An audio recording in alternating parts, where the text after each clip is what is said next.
Hey, what's up guys, TotallyDubbed here, and today I'm doing an overview and guide to mechanical keyboard switches, more specifically the Cherry MX switch.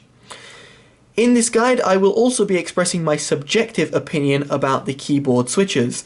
There is absolutely no right or wrong when it comes to keyboard switches. Your preference might be different from mine and be different from another person on the internet. However, what I'd like to do is at least give you my opinion, because it might be something that you might be able to relate to. Before getting into this, I would like to thank QWER8 for actually sending me this out for review and overview. The actual thing that I've got in front of me is the QWER8 QWER8 V2 MX Cherry testing kit. This can be found for about £20 on their website, which I'll link down in the description below. You might often find it being out of stock simply because it is quite popular. The beauty of this key switch testing kit is not only the fact that you can actually try out the switches, but it's also because you can transform this into a 8-key keyboard and therefore have it actually register whatever you want.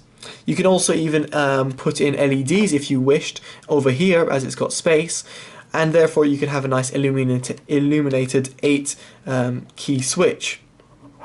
But enough about the actual look and then the actual design, which is made out of metal, but let's go on to the switches themselves. What I've got is the four most popular switches at the top: black, brown, blue and red, and at the bottom I've got the less popular and less commonly found grey, clear, green and white.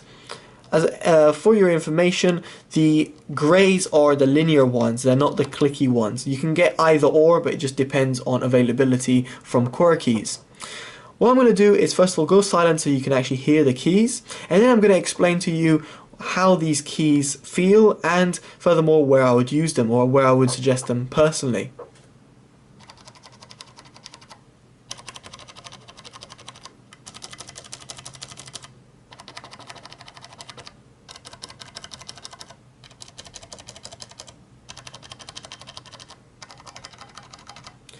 So as you're able to hear, some of them are quite quiet, like the red switch, and some of them are quite loud, like the blue switch, the green switch.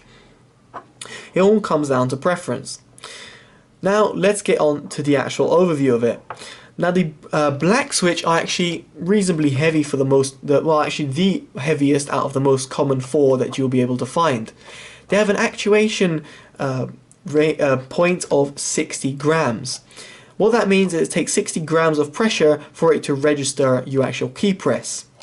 By the way, all these information that I'm bringing out are from two guides that I found on the internet, one from overclockers.net and another one from another website I found, and they describe all the switches.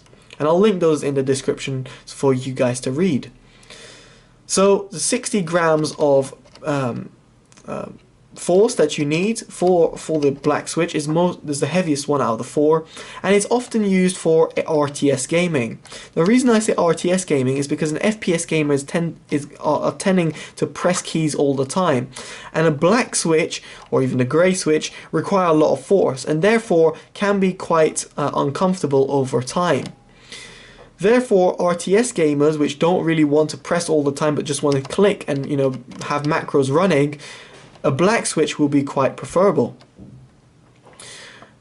Just below it you've got the grey switch. Now the grey switch is even heavier than the black switch. It's still a linear switch and therefore requires a lot of force and a lot of pressure to keep it registered. The grey switch has actuation force of 80 grams, which is 20 grams extra than the black switch, which is heavy enough as it is. The grey switch is actually very rare to find, and normally you'd find it in a clear board, but this will be the space bar for it. So this will be the space bar and this will be the normal keys. So moving on, we've got the clear keys. Now the clear keys have a 65 gram actuation force. So it's quite heavy, it's like the black switch. However, it's not a linear switch, and therefore it's a little bit easier to press down. It is in fact the heavier version of the brown switch. The brown switch is only 45 grams actuation force and is exactly similar to the clear switch. The only difference is the actuation force of 65 versus 45. So it just comes down to preference. Moving down, we've got the blue switch, and as you can hear, it is quite clicky. This is used mainly for people which like typing. I forgot to actually mention that the grey or the clears would be used for people which just like a heavier switch than the blacks or browns. And the browns, as I said, the blacks would be used for RTS gaming, and the browns would be the bridge between FPS gaming, RTS gaming, and even typing. It's kind of like the mid-range switch. It's one of the most popular switches out there because it combines a little bit of everything. The blue switches, on the other hand, are used for people which like typing, for example, typist. It reminds me of like a typewriter in terms of the actual sound of it. All you need is that which goes back and forth to skip the line. So the blue switch is very loud but very soft to press. The actuation force is 50 grams, which is very light, like the brown switch. I personally like the feel of the blue switch more than any of the other switches over here. However, the noise kind of irritates me. It's too loud, especially if you're going to be typing at full speed. Brown are loud enough as it is. Blues would be just ridiculously loud. Speaking about loudness, the greens are the same thing of the blues. However, the greens on the other hand need a more stronger actuation force of 80 grams.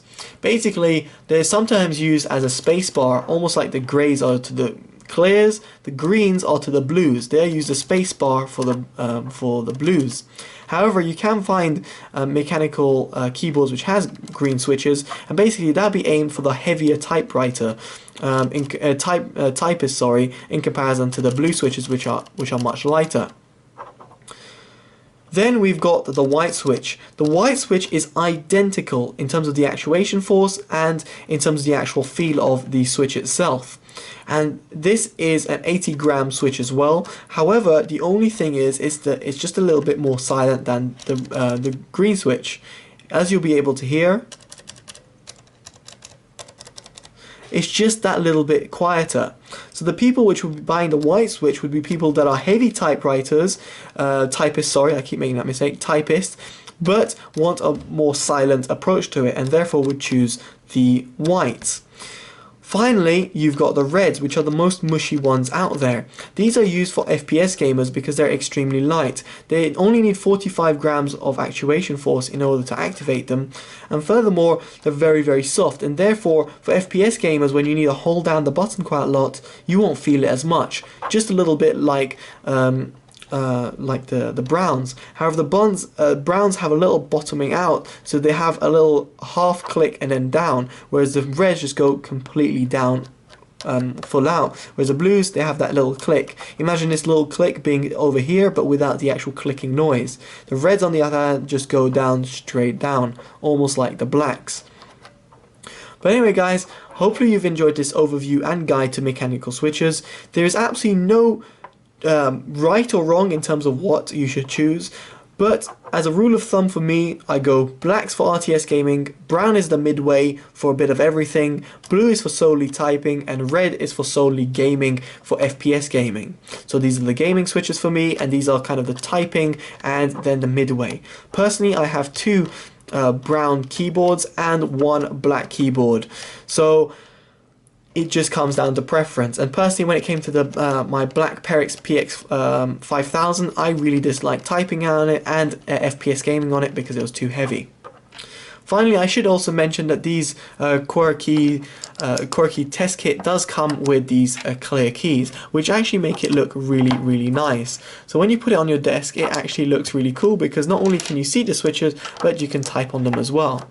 I'm actually looking as to modifying this and putting a PCB underneath and actually putting some LEDs on there just to make it look cool. Again, there is that novelty factor that you can have this little key switch over here ready to go. Furthermore, it can be used as almost like a stress reliever, where you can just be pressing like that and be like, oh, there we go, there goes the stress.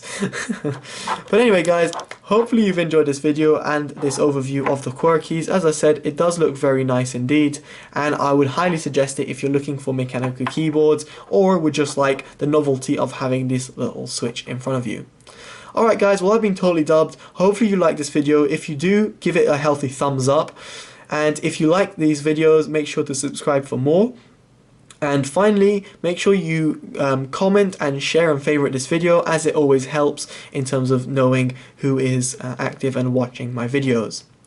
Alright guys, totally dubbed out. Bye bye, and click away.